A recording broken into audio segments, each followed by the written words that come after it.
Morning all of you. I am doctor Seema और आप देख रहे हैं अपना यूट्यूब चैनल डॉक्टर राजेश्वर। तो कैसे हैं आप लोग?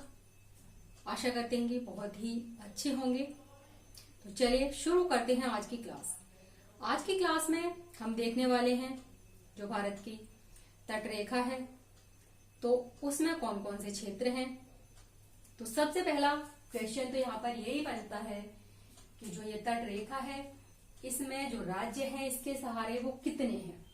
तो सबसे पहले इन राज्यों की संख्या आप काउंट कर सकते हैं। 1 गुजरात, 2 महाराष्ट्र, 3 गोवा, 4 कर्नाटक, केरल, तमिलनाडु, आंध्र प्रदेश और इधर जाएंगे आप तो उड़ीसा है और आगे बढ़ेंगे तो पश्चिमी बंगाल है। तो इधर देखेंगे तो ये 4 हैं और इधर देख रहे हैं तो ये 5 हैं। कभी कभी क्वेश्चन ये भी बन जाता है कि ईस्ट में जो भारत की तटरेखा है तो उसके ईस्ट में कितने राज्य पड़ेंगे, तो वो होंगे 4। पूछेगा वेस्ट में कितने पड़ेंगे तो वो होंगे 5, या फिर टोटल पूछेगा तो हो जाएंगे 9। ठीक है। इसके अलावा जो क्वेश्चन बनता है वो है कि जो तटरेखा है इस तटरेखा में जो सबसे अधिक लंबाई किस राज्य की है। तो देखा जाए तो यहाँ पर साफ दिखाई दे रहा है कि गुजरात है। गुजरात की तटरेखा की लंबाई है वो सबसे अधिक है। लेकिन अब यह क्वेश्चन बहुत ही कम पूछा जाता है। अब थोड़ा यदि क्वेश्चन की जो नेचर है उसको चेंज कर दे अगर एग्जामिनर तो क्या होगा, तो वह यह पूछ सकता है 3 राज्य दे सकता है और उसे 4 दे देगा तो क्रम से लगवाएगा। अगर 3 दे देगा तो एक कहना चाहिए जो तटरेखा के अंतर्गत नहीं होगा इसके, या फिर आंतरिक भाग में होगा।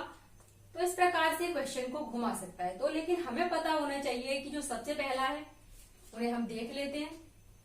तो पहला क्या हो गया, गुजरात हो गया। ठीक है।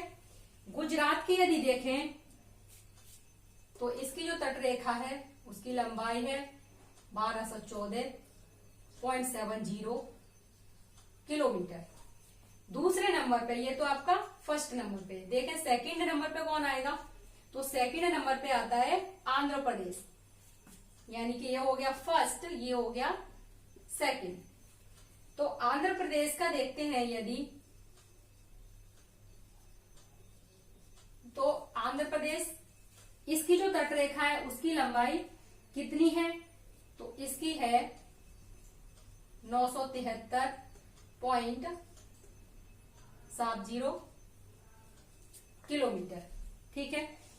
इसके अलावा जब तीसरा नंबर आता है तो वो आता है तमिलनाडु का, और ये तमिलनाडु है। तमिलनाडु की जो तटरेखा है इसकी लंबाई को देखेंगे तो 906.90 किलोमीटर। तो ये तो हो गए 3 राज्य। और यदि चौथा पूछता है तो चौथा हो जाएगा महाराष्ट्र और 5वां हो जाएगा केरल। ठीक है। तो इस प्रकार से हमें ये 3 तो लर्न होने ही चाहिए, तो हमारा क्वेश्चन गलत नहीं हो सकता। चलिए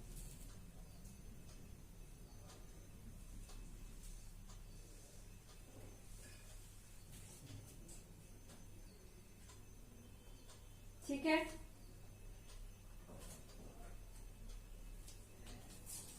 अब ये क्वेश्चन आता है कि जो पुडुचेरी है उसकी स्थिति बताइए। तो वो कहां पर स्थित है, तो सबसे पहले ये 3 राज्यों में स्थित है। सबसे पहला आंध्र प्रदेश है, दूसरा तमिलनाडु है और तीसरा केरल है। यदि इसकी बात करें हम तो यहाँ पर यानम पुडुचेरी का जो भाग है एक, उसके बाद बात करें तो ये पुडुचेरी ये कहां पर है, तो ये तमिलनाडु में, ये कराईकल ये भी तमिलनाडु में, और माहे की बात करते हैं तो ये आ जाता है केरल में। इससे भी क्वेश्चन कई बार पूछा गया है। चलिए तो नेक्स्ट जो क्वेश्चन है उसे देखेंगे।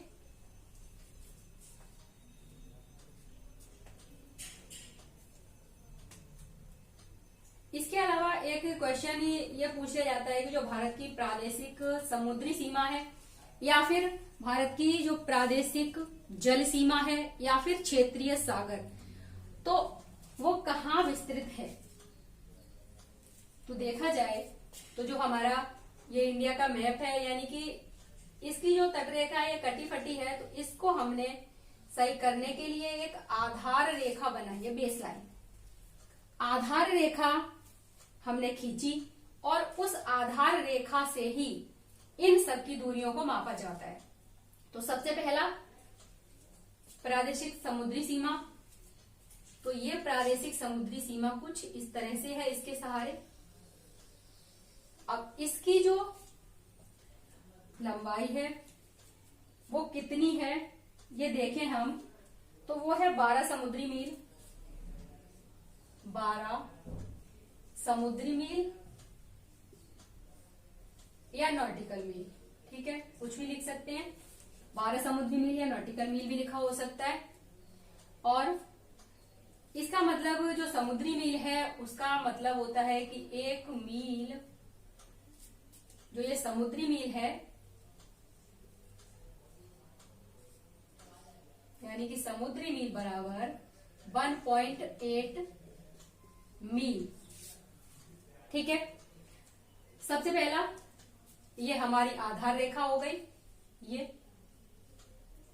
अब आधार रेखा है ये, और आधार रेखा से ऑप्शन में आएगा कि आधार रेखा से 12 समुद्री मील, आधार रेखा से 24 समुद्री मील, आधार रेखा से 10 समुद्री मील।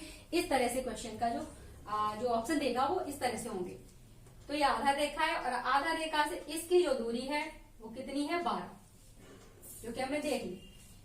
इसके बाद में क्वेश्चन सेकंड आता है कि संलग्न क्षेत्र। तो यदि हम देखें तो संलग्न क्षेत्र है उसे अविच्छिन्न मंडल भी कहा जाता है, अविच्छिन्न मंडल भी कहा जाता है, या फिर कॉन्टेजियस जोन भी कहा जा सकता है। तो क्वेश्चन को पलटने के लिए किसी भी तरह से पूछ सकता है। यदि इसकी बात करेंगे तो ये भी आधार रेखा से ही मापा जाएगा इसको भी, और ये आधार रेखा से कितना है, तो 24 समुद्री मील, ठीक है। इसके बाद हम आते हैं अनन्य आर्थिक क्षेत्र। अनन्य आर्थिक क्षेत्र की बात करेंगे तो इसका जो शॉर्ट फॉर्म है उसमें भी ये क्वेश्चन पूछा गया है कि EEZ क्या है, या फिर एक्सक्लूसिव इकोनॉमिक जोन, उसका ही एक संक्षिप्त रूप EEZ है जो पूछा जाता है, या फिर अनन्य आर्थिक क्षेत्र। तो अनन्य आर्थिक क्षेत्र की बात करें तो ये 200 समुद्री मील है, ठीक है।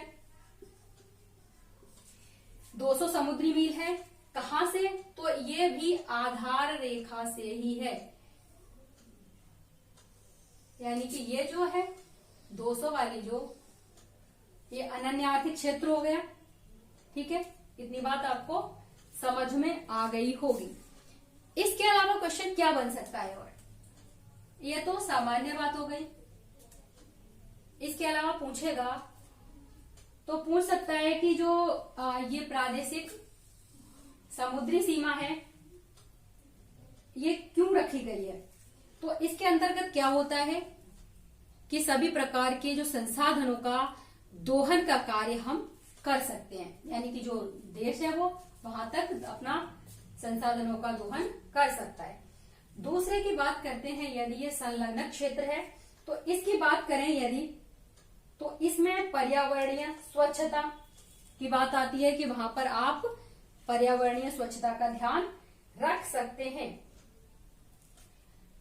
तीसरा है अनन्य आर्थिक क्षेत्र, यानी कि EEZ। तो इसमें क्या होता है कि जो सागरीय संसाधन है उनके दोहन की विशेष बात कही गई है।